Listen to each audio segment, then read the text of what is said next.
ಅದ್ರ ಜೊತೆಗೆ ಒಂದ್ ಕಡೆ ಇಲ್ಲಿ ಮಹಾರಾಷ್ಟ್ರದ ಶಿಂದೆ ಯಾರಾಗ್ತಾರೆ ಅನ್ನುವಂಥದ್ದು ಚರ್ಚೆ ಆಗ್ತಾ ಇದೆ. ಮತ್ತೆ ಪರಿಷತ್ ಚುನಾವಣೆಯಲ್ಲಿ ಕ್ರಾಸ್ ಔಟಿಂಗ್ ವಿಚಾರ ಅನ್ನುವಂಥದ್ದು ಕೂಡ ಕರ್ನಾಟಕ ರಾಜಕಾರಣದಲ್ಲಿ ಈಗ ಸದ್ದನ್ನ ಮಾಡ್ತಾ ಇದೆ ಬಿಜೆಪಿಯಲ್ಲಿ. ಇದು ಬಿಜೆಪಿಯ ಕೆಲವು ಶಾಸಕರು ಕೂಡ ಕಾಂಗ್ರೆಸ್ಸಿಗೆ ಬರ್ತಾರೆ, ಹೋಗೋದಕ್ಕೆ ರೆಡಿ ಇದ್ದಾರೆ ಅನ್ನುವಂಥ ಮಾತುಗಳು ಕೂಡ ಕೇಳ್ಬತ್ತೆ. ಇದು ಯಾವ ರೀತಿ ಟರ್ನ್ ಅನ್ನ ಪಡ್ಕೊಳ್ಬಹುದು ಅಂತ ಇದು ತುಂಬಾ ಗಂಭೀರವಾದಂಥ ವಿಚಾರ. ಯಾಕಂದ್ರೆ ನಿಶ್ಚಿತ ಡಿ.ಕೆ. ಶಿವಕುಮಾರ್ ಕೂತಿರೋದು ಗಾಜಿನ ಮನೆಯಲ್ಲಿ ಕೂತ್ಕೊಂಡು ಹೊರಗಡೆ ಇರೋರಿಗೆ ಕಲ್ಲು ಹೊಡೆದ್ರೆ ಫಸ್ಟ್ ಹೊಡೆಯೋದು ಇವ್ರ ಮನೆಯೇ.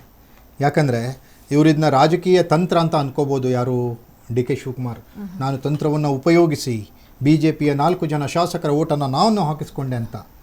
ಆ BJP ಅಮಿತ್ ಶಾ ನರೇಂದ್ರ ಮೋದಿಯವರನ್ನ ತಂತ್ರವನ್ನು ಮಾಡಿಬಿಟ್ರೆ ಡಿ.ಕೆ. ಶಿವಕುಮಾರ್ ಎಲ್ಲಿ ಹೋಗ್ಬೋದು?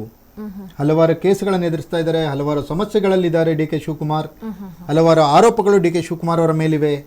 ಈ ಮೊದಲಿಂದನೂ BJP ಅಮಿತ್ ಶಾ ನರೇಂದ್ರ ಮೋದಿ ಅವರ ವಿರೋಧವನ್ನು ಕಟ್ಕೊಂಡು ಬಂದಿದ್ದಾರೆ. ತಿಹಾರ್ ಜೈಲಿಗೆ ಹೋಗಿರೋದು BJPಯ ಷಡ್ಯಂತ್ರದಿಂದ ಅಂತ ಹೇಳಿದ್ದಾರೆ. ಮತ್ತೇನಾದರೂ ಆ ರೀತಿ ಸಂದರ್ಭ ಬರುತ್ತಾ ಅಲ್ವಾ? ಇವ್ರ ತಂತ್ರ ಆಗ್ಬಿಟ್ರೆ BJP MLAಗಳನ್ನು ಕರ್ಕೊಂಡ್ಬರೋದು ಇವ್ರ ತಂತ್ರ ಅನ್ನೋದಾಗ್ಬಿಟ್ರೆ, ಇವ್ರ MLAಗಳನ್ನು ಅವ್ರು ಕರ್ಕೊಂಡು ಹೋಗೋದು ಅವ್ರ ತಂತ್ರ ಅಂದ್ಕೋಬೇಕಷ್ಟೇ. ಇವ್ರ್ಯಾಕೆ ಆಪರೇಷನ್ ಕಮಲ ಅಂತಾರೆ ಅಲ್ವಾ? ಇವ್ರ್ಯಾಕೆ ದುಡ್ಡು ಕೊಟ್ಟು ನಮ್ಮ MLAಗಳನ್ನು ಖರೀದಿ ಮಾಡ್ತಿದ್ದಾರೆ ಅಂತಾರೆ? ಎರಡೂ ಒಂದೇ ಅಲ್ವಾ? ಹಾಗಾಗಿ ಡಿ.ಕೆ. ಶಿವಕುಮಾರ್ ಅವ್ರಿಗೆ ಇದು ಇವತ್ತಲ್ಲ ನಾಳೆ ತಿರುಗುಬಾಣ ಆಗೇ ಆಗುತ್ತೆ. BJP ಹೈಕಮಾಂಡ್ ಇದನ್ನ ಗಂಭೀರವಾಗಿ ಪರಿಗಣಿಸಿದೆ. ವಿಜಯೇಂದ್ರ ಮತ್ತು ಅಶೋಕ್ ಅವ್ರನ್ನ ದೆಹಲಿಗೆ ಬುಲಾವ್ ಕೊಟ್ಟಿದೆ ಬನ್ನಿ ಅಂತ ಹೇಳಿ. ಅದರಲ್ಲಿ ಒಬ್ರು ತಲೆದಂಡ ಆಗುವಂಥ ಸಾಧ್ಯತೆ ಇದೆ. ಇಂಥ ಸಂದರ್ಭದಲ್ಲಿ ಅವರು ಡಿ.ಕೆ. ಶಿವಕುಮಾರ್ ಅವರನ್ನು ಸುಲಭವಾಗಿ, ಸರಳವಾಗಿ, ಸುಲಲಿತವಾಗಿ ಅಧಿಕಾರವನ್ನು ನಡೆಸಲಿಕ್ಕೆ, ಕರ್ನಾಟಕದಲ್ಲಿ ಸರ್ಕಾರವನ್ನು ನಡೆಸಲಿಕ್ಕೆ ಬಿಡ್ತಾರಾ BJPಯವರು ಅನ್ನುವಂಥದ್ದು ಈ ಚರ್ಚೆಗಳು ಶುರು ಆಗ್ತವೆ. ಈ ಮಾಡಿರೋ ತಂತ್ರಕ್ಕೆ ಡಿ.ಕೆ. ಶಿವಕುಮಾರ್ ತಂತ್ರನೋ ಕುತಂತ್ರನೋ ಗೊತ್ತಿಲ್ಲ, ಆ ತಂತ್ರಕ್ಕೆ ಡಿ.ಕೆ. ಶಿವಕುಮಾರ್ ಬೆಲೆ ತರುವ ಸಂದರ್ಭನೂ ಬರ್ಬೋದು ಅಂತ ನನಗನ್ಸುತ್ತೆ. ಮತ್ತೊಂದು ಕಡೆ ಸರ್, ಈಗ ನಮ್ಮ ರಾಜ್ಯದಲ್ಲಿ ದೊಡ್ಡ ಮಟ್ಟದಲ್ಲಿ ಕೇಳಿ ಬರ್ತಾ ಇರುವಂತಹ ಚರ್ಚೆ ಅಂತ ಅಂದ್ರೆ ಬಿಡದಿ ಟೌನ್ಶಿಪ್ ವಿಚಾರ. ಈ ವಿಚಾರದಲ್ಲಿ ಕುಮಾರಸ್ವಾಮಿ ಅವರು ಡಿ.ಕೆ. ಶಿವಕುಮಾರ್ ಅವರ ವಿರುದ್ಧ ಕೆಂಡಾಮಂಡಲರಾಗಿದ್ದಾರೆ. ಅದರಲ್ಲೂ ಡಿ.ಕೆ. ಶಿವಕುಮಾರ್ ವಿರುದ್ಧ ಬೇರೆ ಬೇರೆ ಆರೋಪಗಳನ್ನ ಈಗ ಮಾಡ್ತಾ ಇದ್ದಾರೆ. ಸರ್ಕಾರಕ್ಕೆ ಕುಮಾರಸ್ವಾಮಿ ಅವರ ಹೋರಾಟ ಯಾವ ರೀತಿ ಇರುತ್ತೆ, ಯಾವ ರೀತಿ ಪರಿಣಾಮ ಬೀರುತ್ತೆ ಅಂತ ನೋಡಿ. ಈಗ ನನಗೆ ಕುಮಾರಸ್ವಾಮಿ ಅವ್ರ ಬಗ್ಗೆ ಒಂದು 2 ಮಾತುಗಳನ್ನು ಹೇಳಬೇಕು ಈ ವಿಚಾರದಲ್ಲಿ. ಒಂದು ಅನಿತಕ್ಕಂದಲ್ಲಿ 40 ಎಕರೆ ಜಮೀನಿದೆ. ನಿಖಿಲ್ ಕುಮಾರಸ್ವಾಮಿ ಅವರು ಕೊಟ್ಟಿರುವಂತಹ ಸ್ಟೇಟ್ಮೆಂಟ್ ಸರ್, ಅದು ಬರ್ತೀನಿ ಆ ವಿಚಾರಕ್ಕೆ. 40 ಎಕರೆ ಜಮೀನಿದೆ. ಕುಮಾರಣ್ಣಂಗೆ ಗೊತ್ತೇ ಇಲ್ವಂತೆ ಅವರು ಶ್ರೀಮತಿಯವರು ಯಾವಾಗಲೂ 40 ಎಕರೆ ತಗೊಂಡ್ರು ಅಂತ. ನನಗೆ ಗೊತ್ತೇ ಇಲ್ಲ. ಇವರಿಗೆ ಪ್ರಪಂಚದ ಎಲ್ಲ ಸುದ್ದಿಗಳು, ವಿಚಾರಗಳು ಗೊತ್ತಿರ್ತಾವೆ ಅವರಿಗೆ.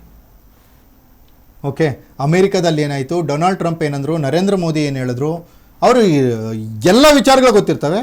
ಆದರೆ ಸ್ವತಃ ಅವರ ಶ್ರೀಮತಿ 40 ಎಕರೆ ಜಮೀನು ಇರೋದು ಮಾತ್ರ ಅವ್ರಿಗೆ ಗೊತ್ತಿದೆ. ಇದು ಮೊದಲನೇ ಪಾಯಿಂಟು. ಎರಡನೇ ಪಾಯಿಂಟು, H.D. ಕುಮಾರಸ್ವಾಮಿಯವರು ರೈತರ ಬಗ್ಗೆ ಹೋರಾಟ ಮಾಡುವಂಥದ್ದು ಅವ್ರನ್ನ ಮೆಚ್ಚಲೇಬೇಕು. ರೈತರ ಮಕ್ಕಳ ಪಕ್ಷ, ರೈತರ ಪಕ್ಷ, ಕರ್ನಾಟಕದ ಪಕ್ಷ, JDS ಕರೆಕ್ಟ್. ನೈಸ್ ರೋಡ್ ತಂದಿದ್ಯಾರಮ್ಮ? ನೈಸ್ ರೋಡ್ ಯೋಜನೆ ತಂದಿದ್ಯಾರು? ಇದೇ ದೇವೇಗೌಡರು ತಾನೆ. ನೈಸ್ ರೋಡಿಗೆ ರೈತರ ಜಮೀನು ಹೋಗಿಲ್ವಾ? ಅಲ್ಲಿ ತೋಟಗಳಿರಲಿಲ್ವಾ ನೈಸ್ ರೋಡಿಗೆ?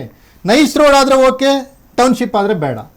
ಯಾಕೆ ಹಾಗಾದರೆ ಅಲ್ವಾ? ಇವ್ರ ಜಮೀನಿಗೆ ತೊಂದರೆ ಆಗುತ್ತೆ ಅಂತ ಬೇಡ ಅಂತಾನೆ ಇದು ಅಲ್ವಾ? ಜನಕ್ಕೆ ಗೊತ್ತಾಗಲ್ವಾ? ಆದರೆ ಒಂದು ಸರ್ಕಾರದ ಯೋಜನೆಯ ವಿರುದ್ಧ ಸರಿಯಾದ ದಾಖಲೆ, ಅಂಕಿಅಂಶಗಳನ್ನು ಇಟ್ಕೊಂಡು ವಿರೋಧ ವ್ಯಕ್ತಪಡಿಸಬೇಕಾಗಿರೋದು ಪ್ರಬಲ ವಿರೋಧ ಪಕ್ಷದ ಒಂದು ಜವಾಬ್ದಾರಿಯುತ ಕರ್ತವ್ಯ. ಅದನ್ನು JDS ಕುಮಾರಸ್ವಾಮಿಯವರು ಮಾಡ್ತಾ ಇದ್ದಾರೆ. ಇದು ತಾಂತ್ರಿಕವಾಗಿ ಇದನ್ನು ಸ್ಟಾಪ್ ಮಾಡೋಕ್ಕಾಗೋದಿಲ್ಲ, ಕಾನೂನಾತ್ಮಕವಾಗಿಯೂ ಸ್ಟಾಪ್ ಮಾಡೋಕ್ಕಾಗೋದಿಲ್ಲ. ಇದೇ ರೀತಿ ಹಲವು ತೀರ್ಮಾನಗಳನ್ನು ದೇವೇಗೌಡರು ತಗೊಂಡಿದ್ರು, ಅದನ್ನು ಸ್ಟಾಪ್ ಮಾಡ್ಲಿಕ್ಕೆ ಆಯ್ತಾ? H.D. ಕುಮಾರಸ್ವಾಮಿಯವರು ತಗೊಂಡಿದ್ರು, ಇದೇ ರೀತಿಯ ಹಲವು ತೀರ್ಮಾನಗಳನ್ನು ತೆಗೆದುಕೊಂಡಿದ್ರು, ಅದನ್ನು ಸ್ಟಾಪ್ ಮಾಡಲಿಕ್ಕೆ ಆಗಲಿಲ್ಲ. ಹಾಗೆ ಡಿ.ಕೆ. ಶಿವಕುಮಾರ್ ತೆಗೆದುಕೊಂಡು ತೀರ್ಮಾನವನ್ನು ಕೂಡ ಸ್ಟಾಪ್ ಮಾಡೋಕ್ಕಾಗದೇ ಇಲ್ಲ. ಅದು ಸರಿನೋ ತಪ್ಪು ಮುಂದಿನ ಚುನಾವಣೆಯಲ್ಲಿ ಜನ ಅದಕ್ಕೆ ಬುದ್ಧಿ ಕಲಿಸ್ತಾರೆ. ಆದರೆ ಕುಮಾರಸ್ವಾಮಿಯವರು ಎಲ್ಲೆಲ್ಲಿ ಡಿ.ಕೆ. ಶಿವಕುಮಾರ್ ಎಡವುತ್ತಿದ್ದಾರೆ ಅನ್ನೋದನ್ನು ಜನರಿಗೆ ಮುಟ್ಟಿಸ್ಲಿ. ಅವರು ಸ್ವತಂತ್ರರು. ಜನರಿಗೆ ಮುಟ್ಟಿಸ್ಲಿ, ಹೋರಾಟ ಮಾಡಲಿ, ಪ್ರತಿಭಟನೆ ಮಾಡಲಿ, ಪಾದಯಾತ್ರೆ ಮಾಡಲಿ, ಉಪವಾಸ ಸತ್ಯಾಗ್ರಹ ಮಾಡಲಿ, ಏನು ಬೇಕಾದ್ರೂ ಮಾಡಲಿ. ಆದರೆ ಅಜೆಂಡಾ ಒಂದೇ ಇದೆ ನಂದು. ನಾನು ಯಾವತ್ತಿಗೂ ಕೂಡ ಯಾವುದೇ ವಿಚಾರದಲ್ಲಿ ರೈತರ ಪರವಾಗಿರ್ತೀನಿ ಅಂತ ಹೇಳಿ ಕುಮಾರಣ್ಣ ಹೇಳೋಕ್ಕಾಗದೇ ಇಲ್ಲ. ಯಾಕಂದ್ರೆ ಅಲ್ಲಿ ನೈಸ್ ರೋಡ್ ಇದೆ ಪಕ್ಕದಲ್ಲಿ. ನೀವು ಬಿಡದಿಗೆ ಹೋಗ್ಬೇಕಂದ್ರೆ ನೈಸ್ ರೋಡ್ ದಾಟ್ಕೊಂಡೇ ಹೋಗ್ಬೇಕು. ನೈಸ್ ರೋಡಿಗೆ ಜಮೀನು ಕೊಡಿಸಿರಲ್ಲ ದೇವೇಗೌಡರು ಫಸ್ಟಿಗೆ, ಆಮೇಲೆ ಕೇಣಿ ಜೊತೆಗೆ ಏನೋ ಗಲಾಟೆ ಮಾಡಿಕೊಂಡು ಅದಕ್ಕೂ ವಿರೋಧ ವ್ಯಕ್ತಪಡಿಸಿದ್ರೆ ಆ ಪ್ರಶ್ನೆ ಬೇರೆ. ಆದರೆ ನೈಸ್ ಯೋಜನೆ ಬಂದಿದ್ದು ಹೇಗೆ? ದೇವೇಗೌಡರು ಕ್ರೆಡಿಟ್ ತೊಗೊಂಡಿದ್ದಾರಲ್ಲ, ನೈಸ್ ಯೋಜನೆ ನಾನೇ ತಂದಿದ್ದು ಅಂತ ಅಲ್ವಾ?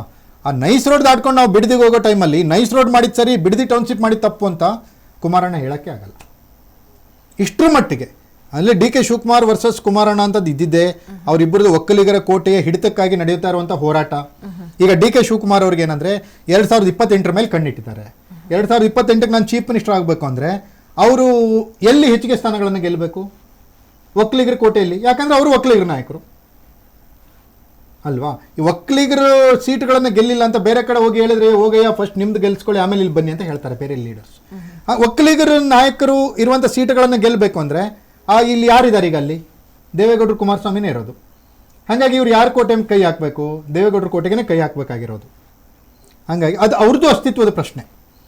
ಹಾಸನ, ಮಂಡ್ಯ, ಮೈಸೂರು, ಚಾಮರಾಜನಗರ, ರಾಮನಗರ, ತುಮಕೂರು, ಕೋಲಾರ ಮತ್ತು ಚಿಕ್ಕಬಳ್ಳಾಪುರ, ಬೆಂಗಳೂರು ಗ್ರಾಮಾಂತರ, ಇವಿಷ್ಟು ಒಕ್ಕಲಿಗರ ಪ್ರಾಬಲ್ಯ ಇರುವಂಥ ಜಿಲ್ಲೆಗಳಲ್ಲಿ ಡಿ ಕೆ ಶಿವಕುಮಾರ್ ಗೆಲ್ತಾರೋ, ಎಚ್ ಡಿ ಕುಮಾರಸ್ವಾಮಿ ಅವರು ಗೆಲ್ತಾರೋ ನೋಡಿ. JDS ಹೆಚ್ಚಿಗೆ ಸ್ಥಾನ ಗೆಲ್ಲೋದು ಕೂಡ ಇದೇ ಜಿಲ್ಲೆಗಳಲ್ಲಿ.